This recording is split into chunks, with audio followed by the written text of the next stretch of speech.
No programa de hoje, eu vou conversar a respeito de Abraão, Melquisedeque e Jesus.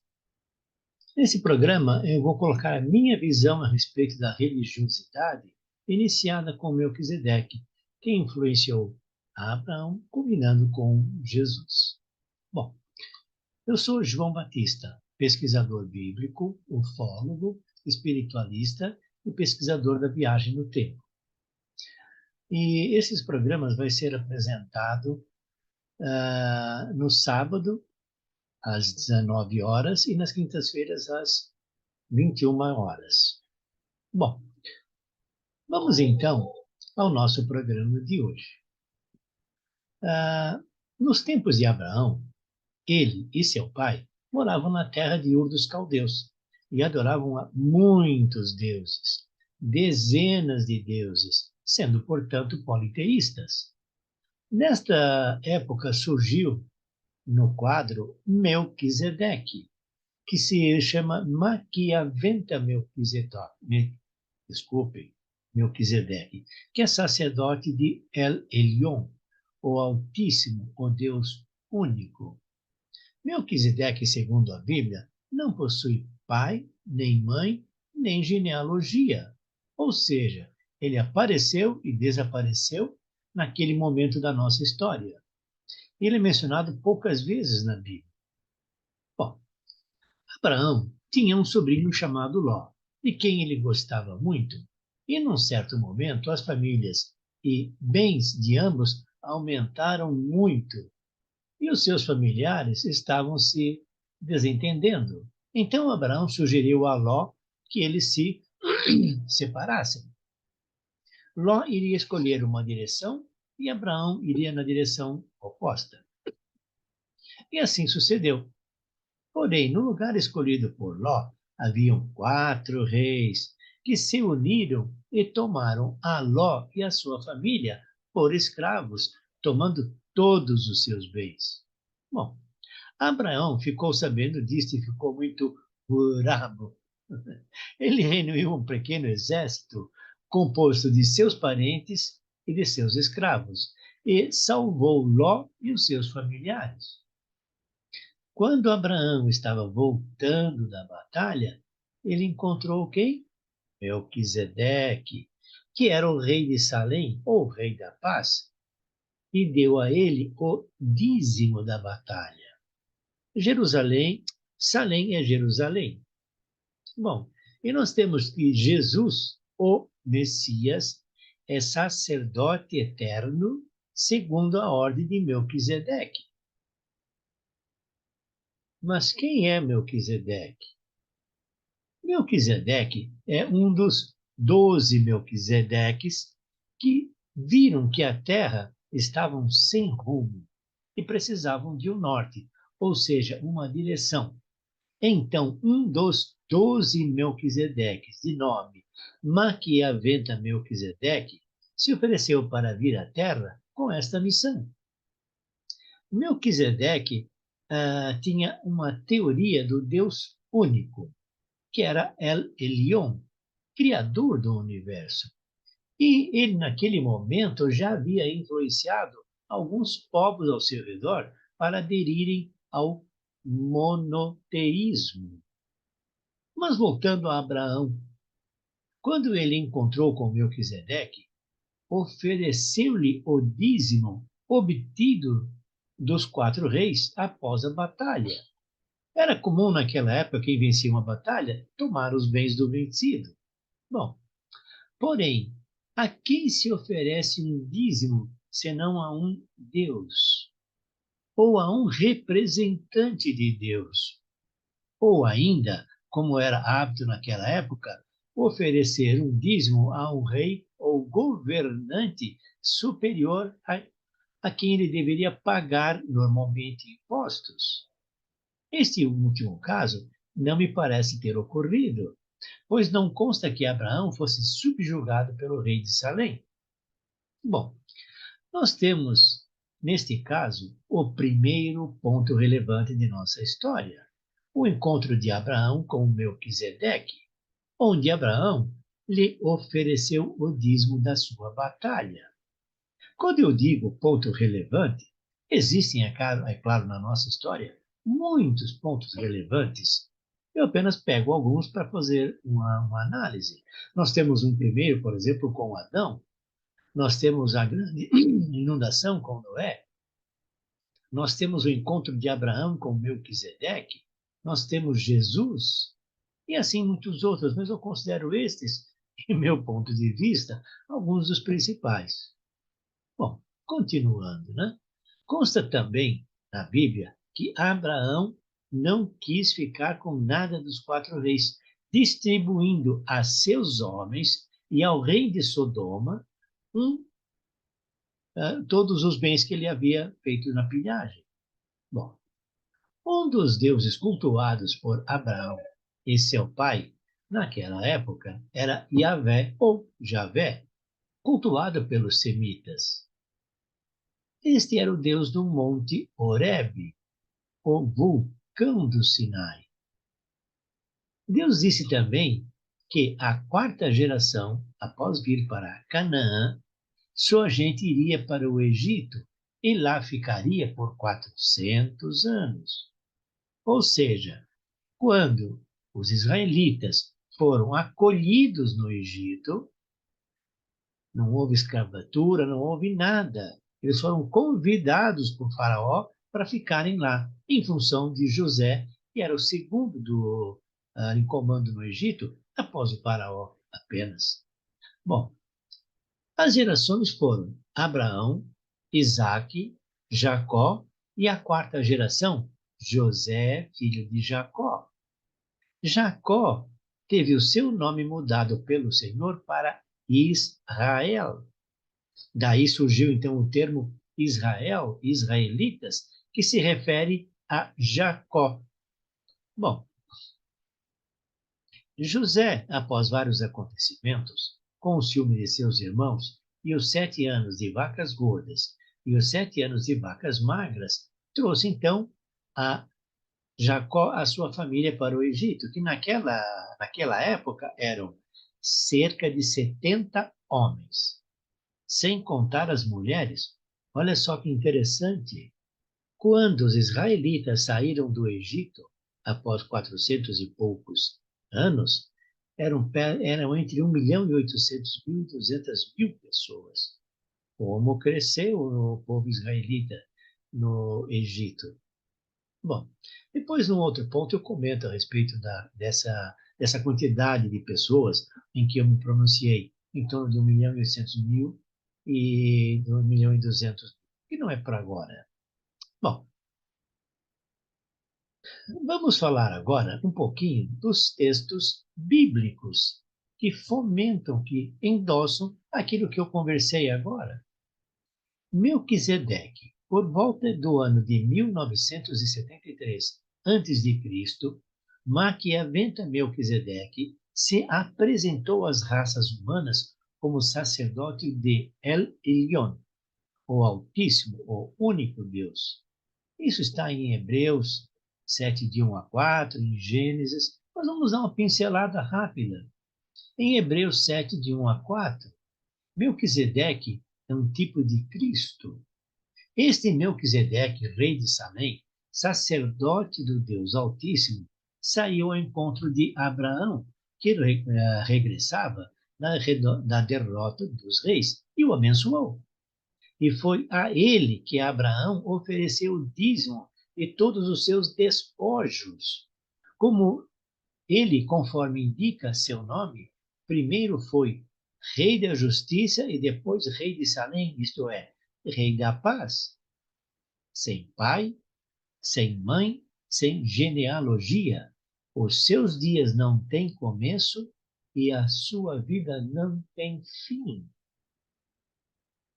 Olhem bem o que está escrito na Bíblia, em Hebreus, no caso Hebreus 7:3, sem pai, sem mãe, sem genealogia.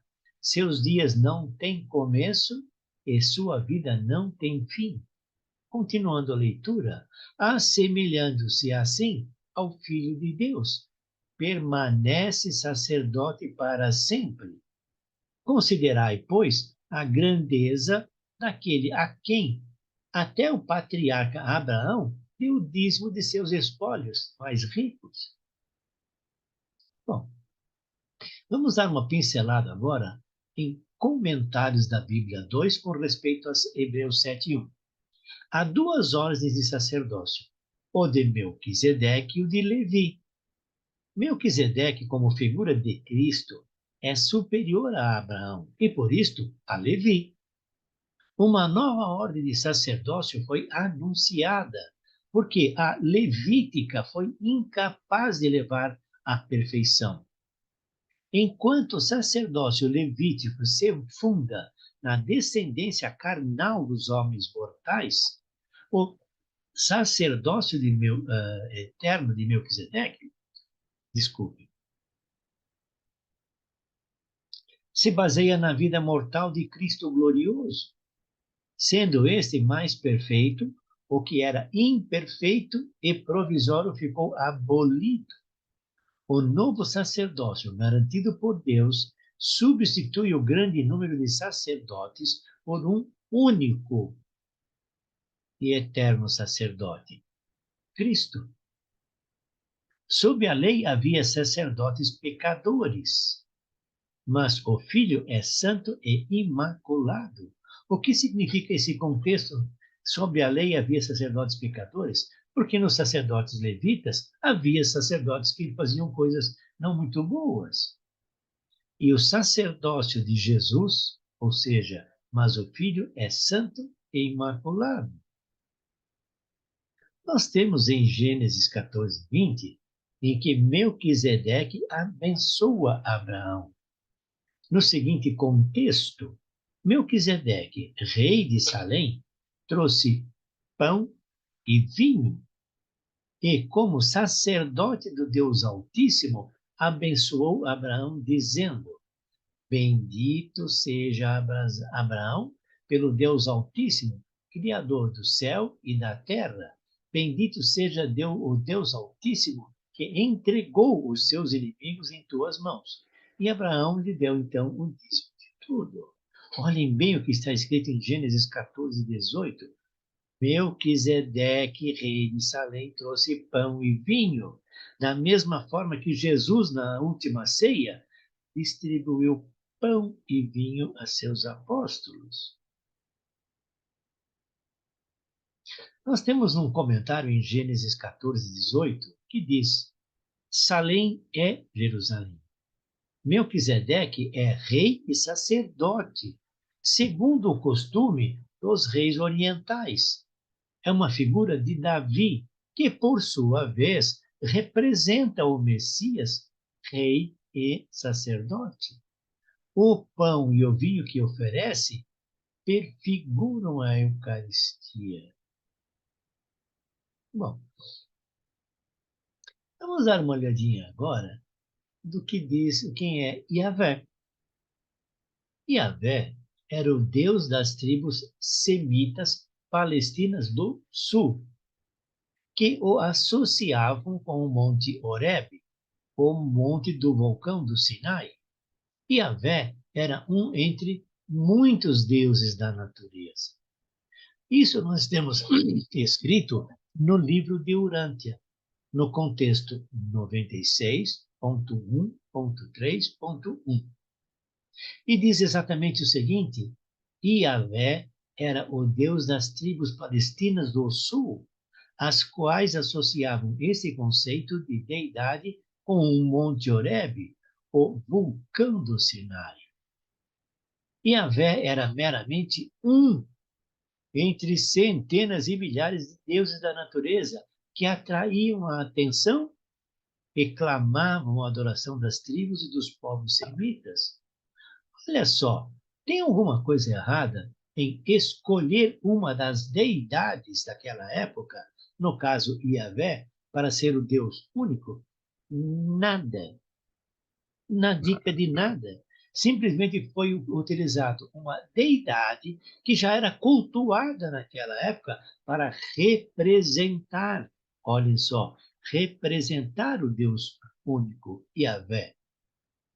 Só que eu disse que Melquisedeque tinha uma relação com El Elyon. E quem é El Elyon? Nós temos no livro de Urântia 96.1.4.2 o seguinte contexto. El Elyon, durante séculos, depois da passagem de Melquisedeque por Salém, a sua doutrina da deidade sobreviveu a várias versões, mas era geralmente indicada pelo termo El Elyon, o Deus Altíssimo dos céus. Muitos semitas, incluindo os descendentes imediatos de Abraão, por várias vezes adoravam a ambos, a Yahvé e a El Elyon. Então significa que nós temos dois deuses naquela época. Nós tínhamos dois deuses naquela época. Um adorado pelos semitas e outro adorado por Melquisedeque.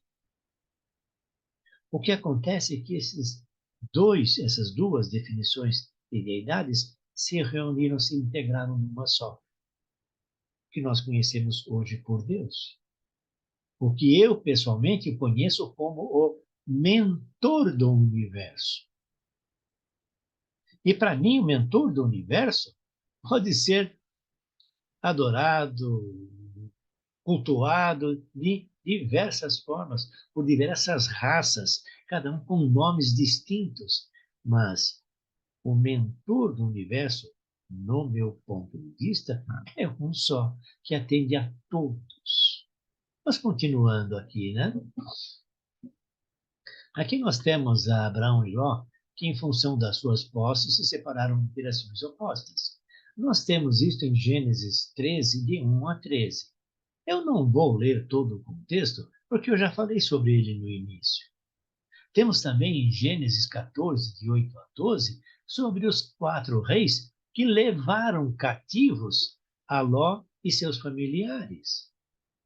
Temos ainda em Gênesis 14, 13 a 16, aonde Abraão resgata seu sobrinho Ló.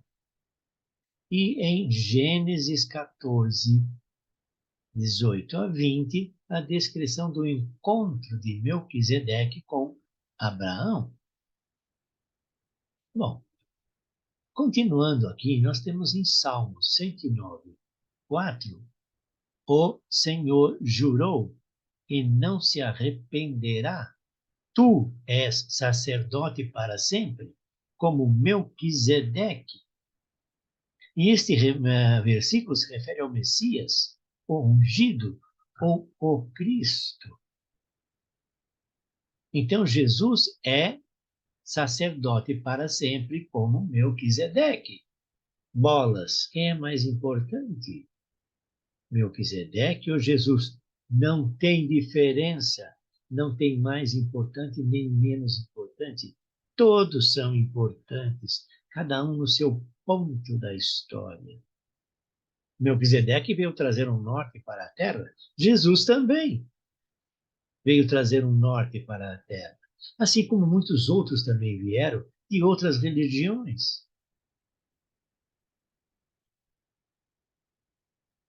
Nós temos na Igreja de Jesus Cristo, uma organização chamada Church of Jesus Christ, que em 15 de maio de 1829, João Batista, o arauto, apareceu a Joseph Smith e a Oliver Cowdery. Ele restaurou o sacerdócio araônico, isto é, o sacerdócio de Araão. Mas nós vimos há pouco que o sacerdócio de Melquisedeque suplantou o de Araão, o araônico, porque o araônico não era feito por pessoas perfeitas, era feito por homens, e homens não são perfeitos. E depois, continuando esse texto da Igreja de Jesus Cristo, diz o seguinte: pouco depois, os antigos apóstolos Pedro, Tiago e João apareceram a Joseph Smith e a Oliver Cowdery e restauraram o sacerdócio de Melquisedeque. O sacerdócio de Melquisedeque tem autoridade sobre todos os ofícios e da igreja e administra todos os assuntos espirituais.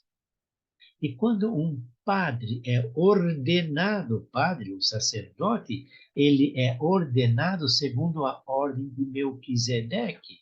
Da mesma forma que Jesus é pontífice eterno, segundo Melquisedeque, segundo a ordem de Melquisedeque. Isso é importante. Há um contexto também que fala sobre os israelitas que vieram para o Egito, onde eu comentei que eram 70 pessoas, 70 homens, e lá. E nós temos, para quem quiser ler isto, está em Gênesis 46, 8 a 27. Eu vou ler apenas alguns tópicos. Em Gênesis 46, 15, nós temos: estes são os filhos que Lia deu a Jacó em Padã Arã, além da filha Dina. Total dos seus filhos e filhas, 33 pessoas. Em 17, nós temos. Não, em 18, nós temos: estes são os filhos de Zelfa, a escrava que Labão havia dado à filha Lia, e que ela deu a Jacó, 16 pessoas. Nós temos ainda em 22, esses são os filhos de Raquel, que ela deu a Jacó, 14 pessoas ao todo. E lá no 24, nós temos no final, ao todo deu 7 pessoas a Jacó, somando 33, 16, 14 e 7, nós temos então 70 pessoas. Ah, E nós temos aqui o total das pessoas que emigraram com Jacó para o Egito, isso está em Gênesis 46, 26, sem contar as mulheres dos filhos, era de 66 pessoas, 2 eram filhos de José, nascidos no Egito, e a família de Jacó, toda a família de Jacó que emigrou para o Egito, constava de 70 pessoas. Isso foi apenas para eu dar aquela pincelada onde eu tirei a minha leitura. Há também ainda textos auxiliares. Alguns deles eu já até comentei aqui, que é o caso do Salmo 109, que diz: o Senhor jurou e não se arrependerá, tu és sacerdote para sempre, segundo a ordem de Melquisedeque. Nós temos em Hebreus 5, 6, como também diz em outra passagem: tu és sacerdote eternamente, segundo a ordem de Melquisedeque. Em Hebreus 5:10, nós temos: porque Deus o proclamou sacerdote segundo a ordem de Melquisedeque. Em Hebreus 6:20, onde Jesus entrou por nós como precursor, pontífice eterno segundo a ordem de Melquisedeque. Em Hebreus 7:1, este Melquisedeque, rei de Salém, sacerdote do Deus Altíssimo, que saiu ao encontro de Abraão quando este regressava da derrota dos reis e o abençoou. Em Hebreus 7:10, pois ele já estava em germe no íntimo deste, quando aconteceu o encontro com Melquisedeque.